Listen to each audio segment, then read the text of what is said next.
Hey, what's going on, guys? John Sin here, and today I'm very, very excited because we're going to be moving into our next section. We've come a long, long way, and let me just congratulate you guys right now for getting all the way through social comfort, the fundamentals, attraction, and now qualification. And now we're moving into where a lot of the really, really cool stuff happens in the comfort part of an interaction. I don't like phases, but once you've gotten a girl attracted and qualified, it's what happens next. And comfort is what happens once a girl is qualified and attracted to you. It's all the being yourself, normal, nice guy stuff you do naturally with friends and family. Comfort is really just about getting to know each other. It's about filling in the empty canvas of your life, or whatever other sort of metaphor you want to use for learning more about this person that you're attracted and interested in. In other words, you don't need to be as on. In social comfort and attraction, even in qualification, we have to kind of be on. We have to be really interesting. We have to be really kind of different. We have to be really high energy. We have to be really entertaining almost. And attraction really has a different energy level than comfort does. Comfort is more about developing a cooperative vibe and working together to learn more about each other. In attraction, it can sometimes be helpful to be adversarial, to tease, to disqualify, to use pushbacks, to be kind of difficult. And that can be fun and part of the game many times with women. Comfort is more about working together. It's more about the idea that, okay, I like you, you like me, we're interested in each other, let's find out more about each other to see if there's something beyond the superficial attraction that we know is there. And comfort gives us a chance to do so many things. It used to really annoy me when Mystery and other guys would say comfort is just babysitting. You just hang out. You just sit around. It's very, very, very much a simplification, because comfort can go in many, many different ways. There's a lot of different things that can happen, but one thing we know needs to happen is we need to escalate the interaction. So we can't just babysit and wait and hope and pray that, 20 minutes later the girl is going to be more into having sex with us than she was now. Or hope and pray that 10 minutes from now the girl is going to be more interested in hanging out with us and she's going to suggest that we get together at some point. You can't wait for those things to happen.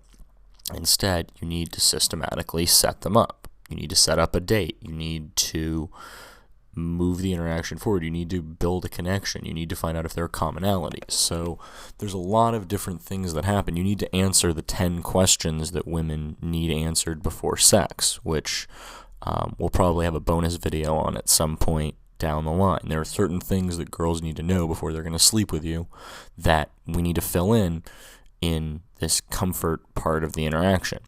So it's not just babysitting, it's not just hanging out. That used to drive me crazy, because you want to always be moving things forward.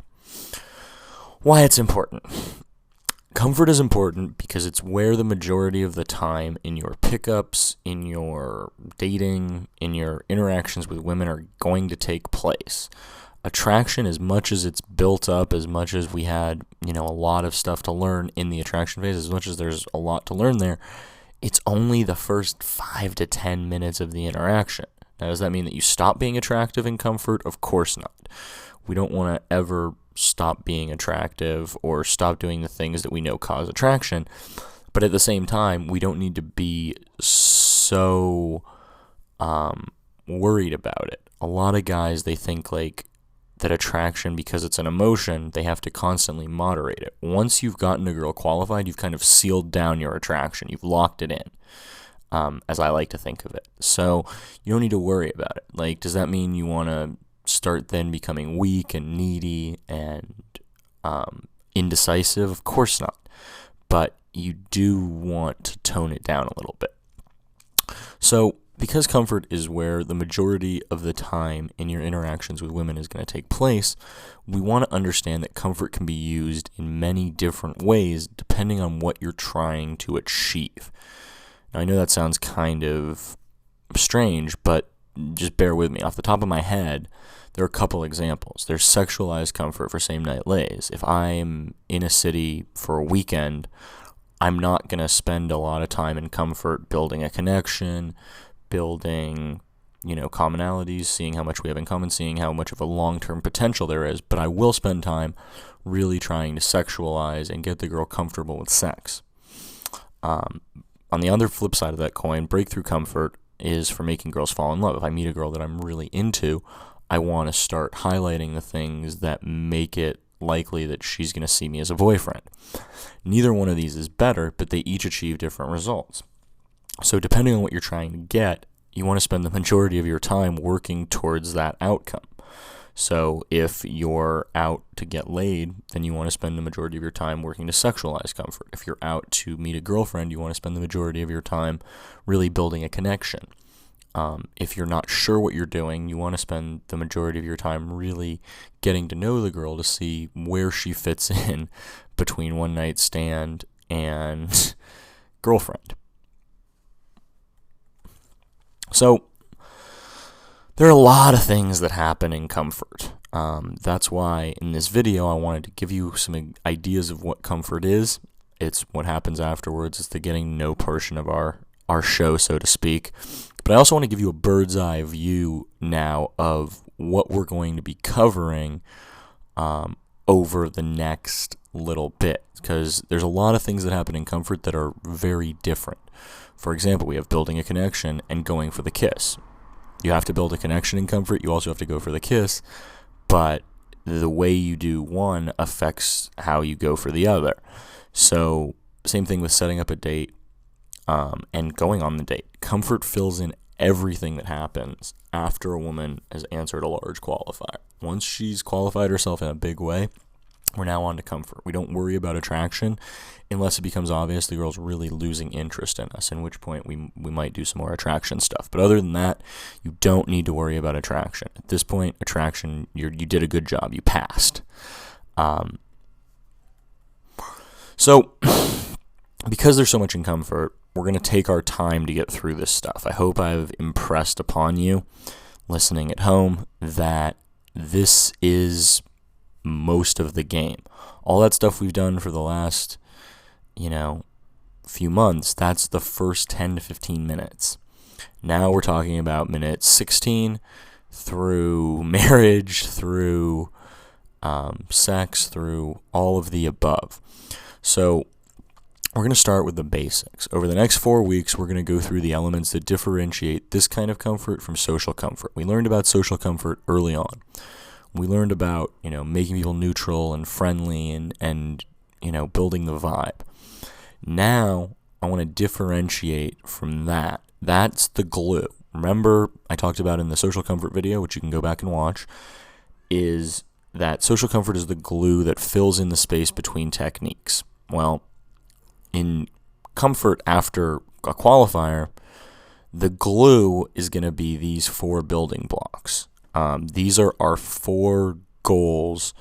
If you're like, fuck, I'm not sure what I want to do with this girl in front of me, then you want to just work on these 4 building blocks. Build deep and wide rapport. You want to have rapport that goes deep on one topic and also ranges over a wide variety of topics. We'll talk about that next week. You want to build commonalities. Commonalities are super, super, super important. Commonalities, in fact, can turn interactions around by themselves.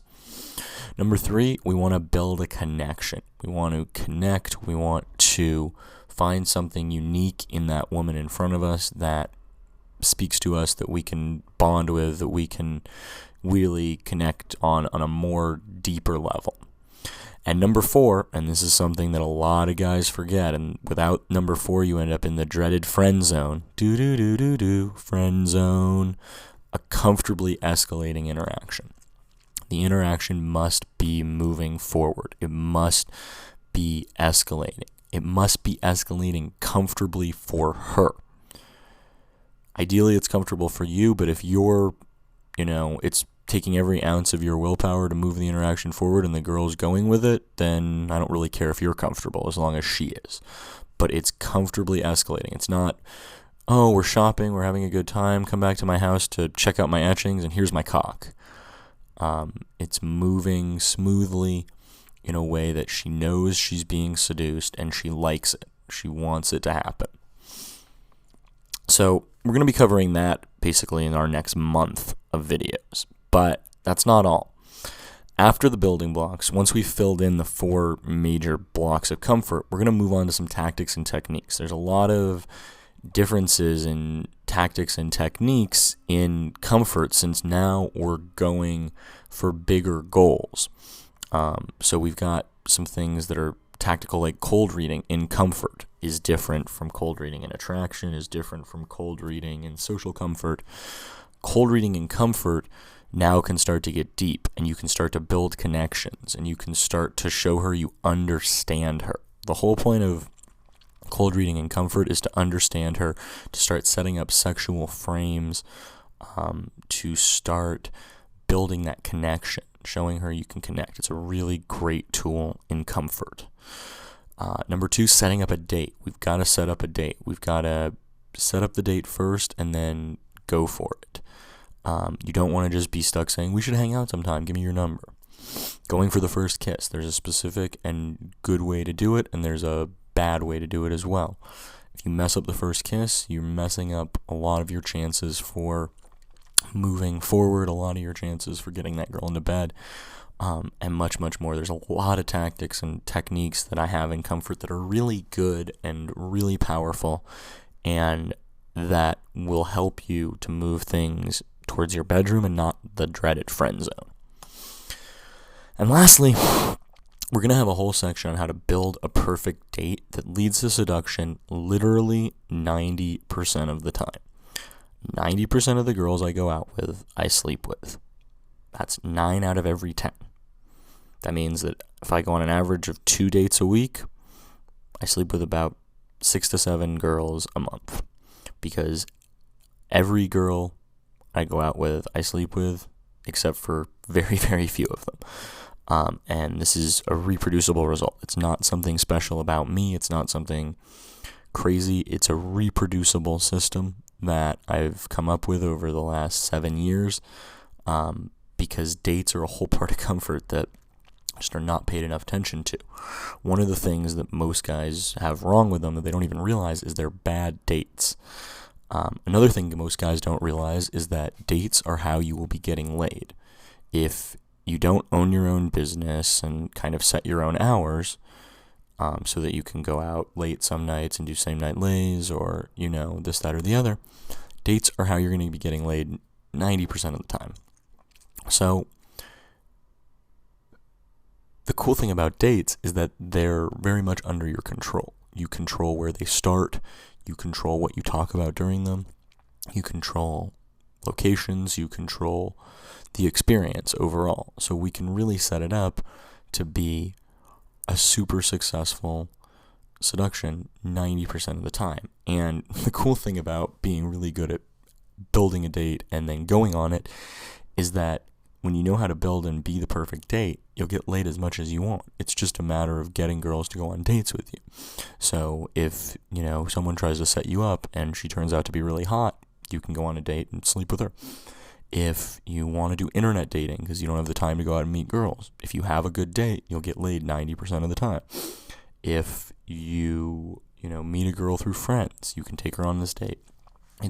It gives you so many more options and so much more power as a guy to be able to have a go-to date where I'm going to get laid 90% of the time I do this date. So we're going to go through that. And there's a lot of really cool stuff I have on dates that I've come up with in the last year or so that really makes it so that you will get 90% of the girls who go on dates with you into bed. All right, let's recap. In this video, I explained what comfort is and what it isn't. It's everything that happens after the girl qualifies herself, and it isn't babysitting. We've talked about kind of the building blocks, wide and deep rapport, connection, a comfortably escalating interaction, commonalities. We talked about some tactics and techniques we're going to get into, and we talked about the idea of dates, which is really something I want to focus on, and something we're going to focus on for a full month, because if you can become a good date, you really do have the ability to get laid as much as you want. And I really want you guys to understand that, to think about that, to get that at a deep level right now. Our goal is to be able to get girls onto dates. If we can do that, we can get laid all the time. So we're in the home stretch now. Like I said, congratulations for making it this far. Our most important learning is still to come. Hopefully I've impressed that idea upon you in this video, and you're very, very excited because we have some really, really awesome stuff coming up in the next few weeks and months that's really going to take your game to the next level and really help you put together this whole idea of meeting, attracting, and seducing women. I'm very excited for you. So I will see you next week when we will be talking about deep and wide rapport. Talk to you then.